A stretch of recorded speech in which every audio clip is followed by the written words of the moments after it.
Les dessous des cartes, comment va le monde? Là, c'est avec notre analyste maison, Jean-Marie Kassamba. Bonjour et bienvenue. Bonjour. Nous avons eu cette nouvelle ce matin, c'est qu'une forte délégation déjà à Bruxelles, à la tête, Sama Lukonde, c'est pour récupérer les restes, les reliques de Lumumba ramenés au pays. Et pourquoi une forte délégation, membre du gouvernement? Bon, d'abord, l'événement est en train de se passer en ce moment au palais d'Ermont, en Belgique. J'étais en train de suivre ça tout de suite.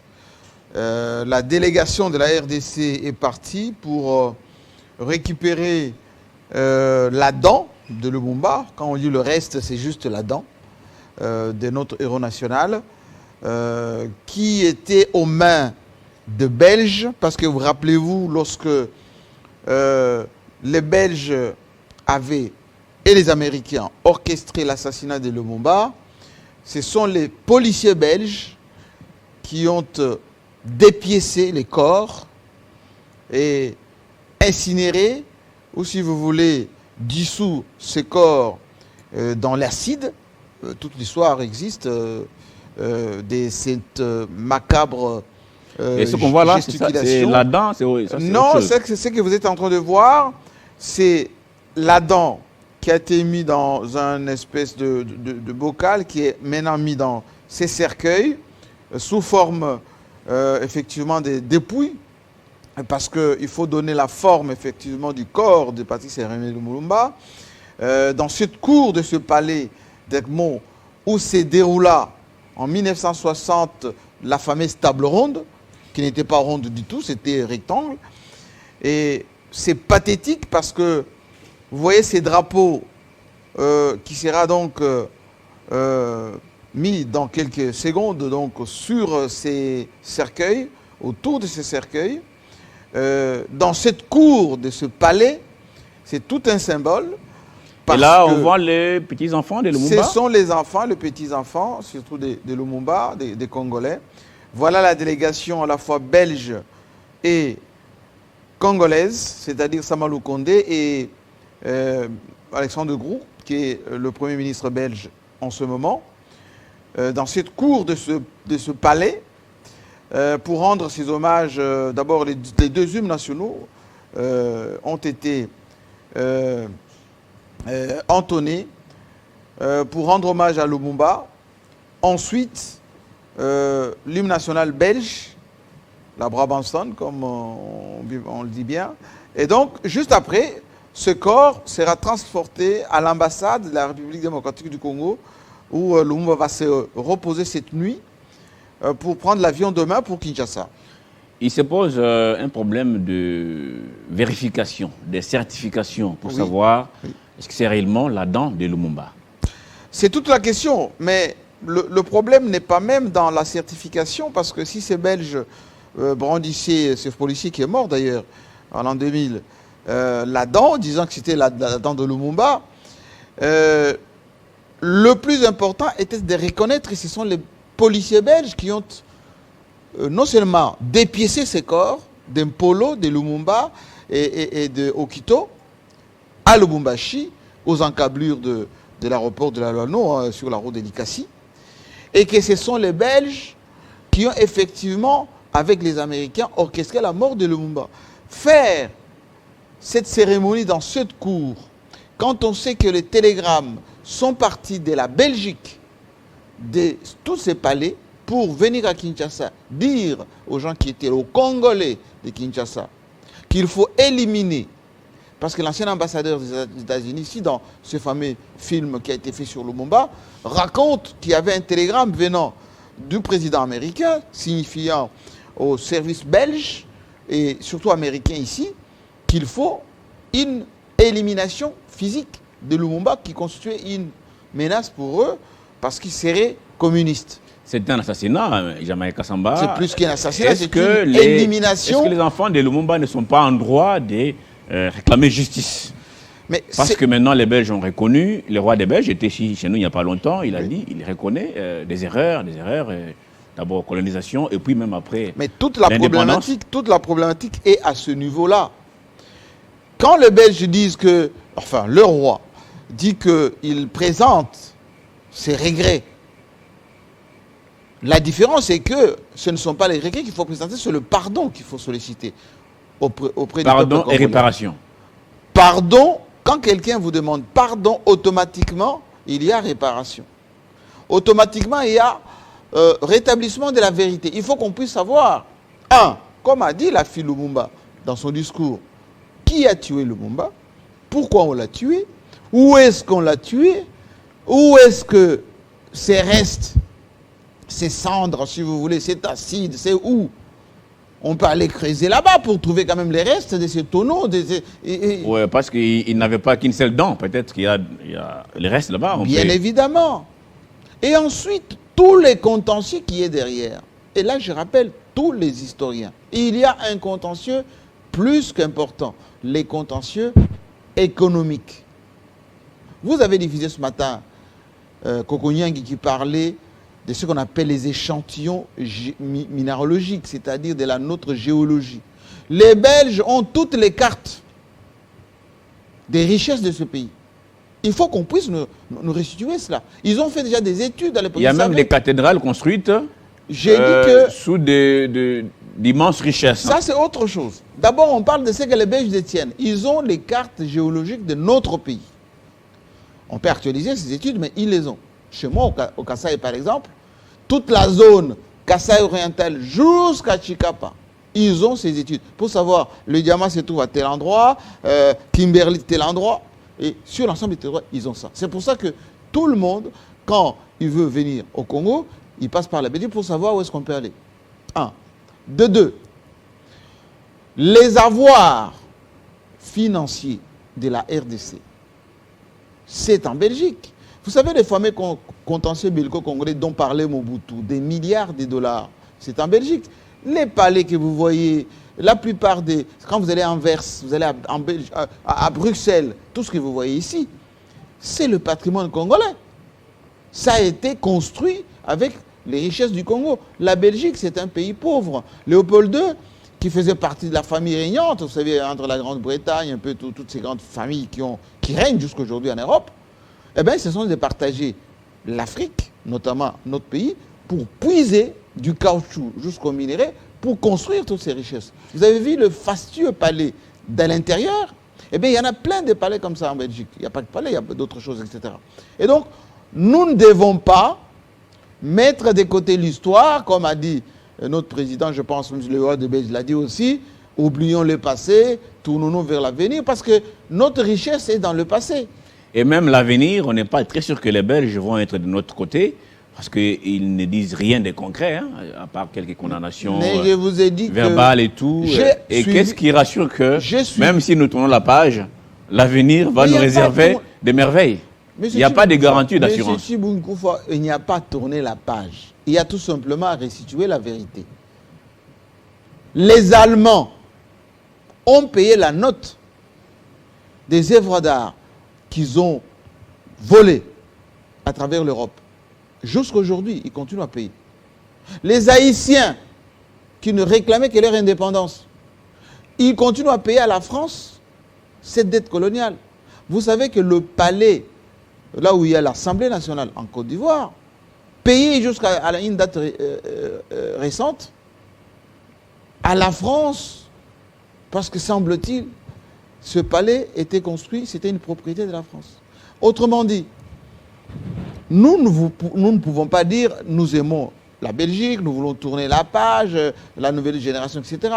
Nous voulons tout simplement que, les historiens fassent leur travail, que les économistes, il y a ce qu'on appelle les contentieux, il y a ce qu'on appelle les créances.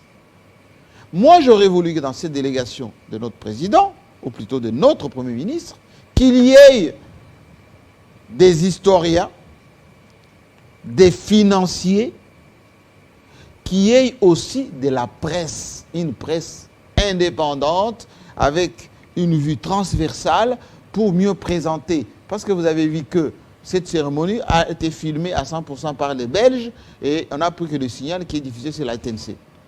Kokonyangi, tout à l'heure, il disait dans ses interventions que les Belges ont gagné des milliards. Parce qu'ils ont exposé tout ce qu'ils nous ont volé grâce aux missionnaires qui trompaient nos ancêtres. C'est les diables, c'est les démoniaques. Ils ont tout emporté, ils ont volé. C'est ça les termes. Et ces œuvres d'art ont produit des milliards et qu'il faille aujourd'hui se partager les dividendes. Et lui parle de 80% pour les Congo, 20% pour la RDC. Au-delà des minéraux, il y a les œuvres d'art. Est-ce que vous savez, quand vous avez la terre virène, vous payez? Vous multipliez ce que vous payez par an depuis 1960, même avant d'ailleurs, parce que la fameuse exposition universelle qu'il y a là-bas, on avait même des Congolais entiers dans des cages où les gens venaient les toucher, etc. C'est de l'argent. Eh bien, les historiens et les économistes peuvent évaluer combien ça représentait. Est-ce que vous savez que notre cuivre était envoyé brut à Hoboken, que notre diamant, y compris de l'amiba, etc., notre or était envoyé à Anvers, le fameux comptoir d'Anvers, c'est notre patrimoine. Tout ceci, ça s'évalue. Quand Mobutu parlait que les Belges ont spolié notre pays, Mobutu parlait bien de tout cela. Et donc aujourd'hui... Et il avait raison d'ailleurs. Bien évidemment, mais Joseph Kabila a dit la même chose. Quand les Belges disent que nous sommes endettés auprès de la Belgique représente l'Union européenne, etc., Joseph Kabila disait toujours, mais qui doit à qui?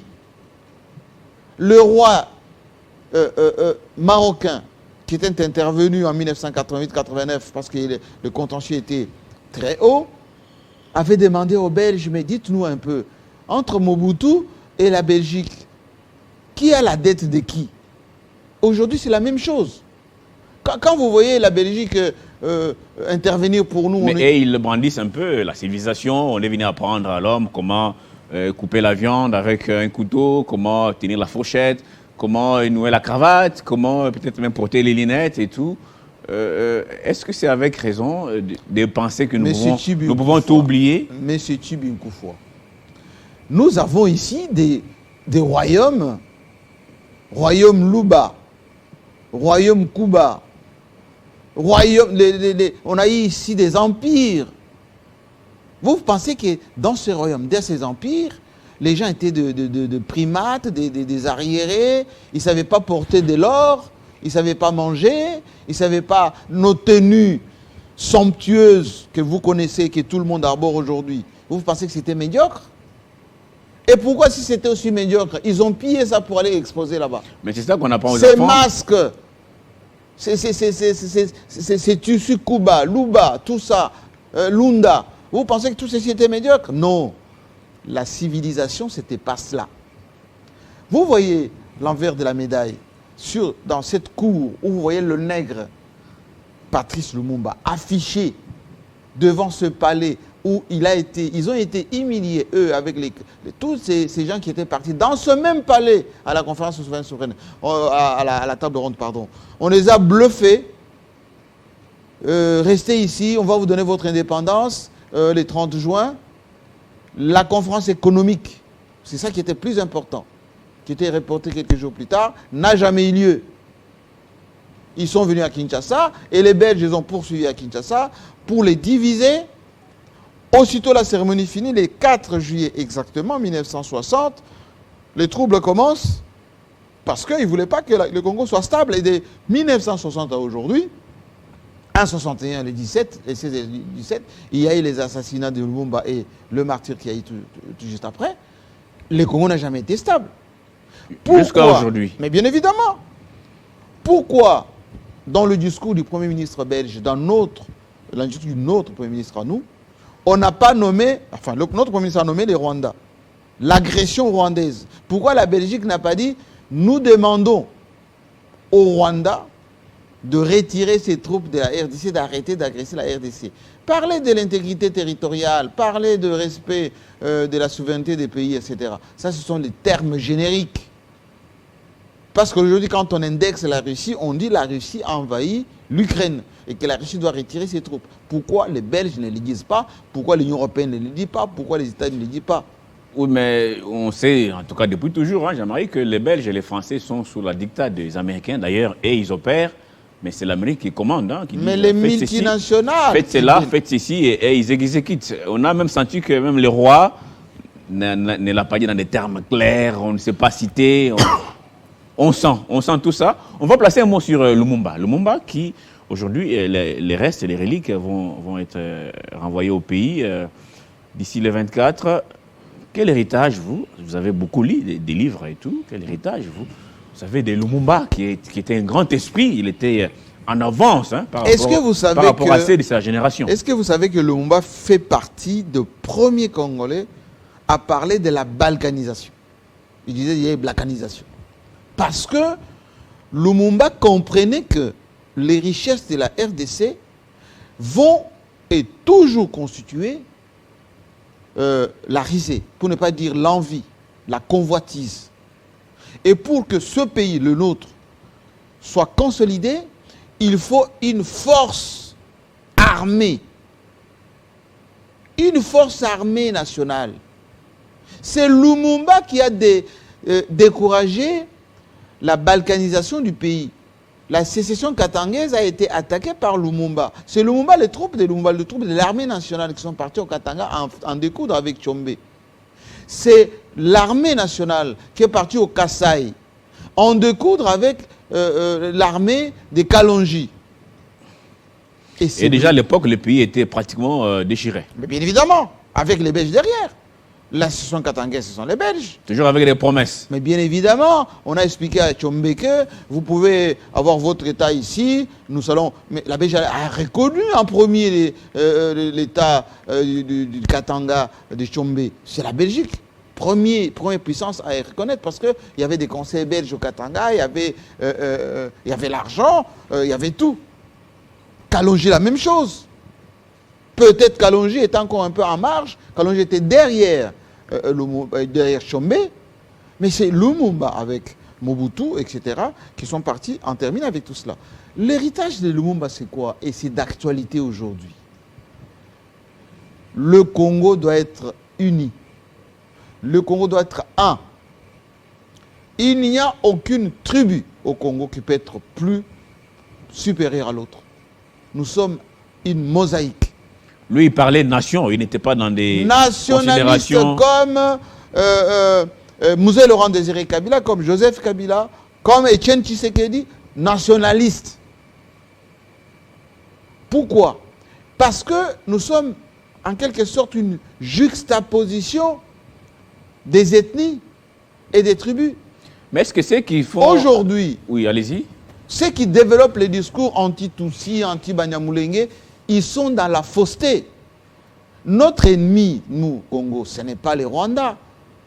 C'est le gouvernement rwandais. C'est Paul Kagame avec son système qui use malicieusement et d'ailleurs, tous les Rwandais de la mort de certains de leurs compatriotes pour bluffer le monde quant à ceux.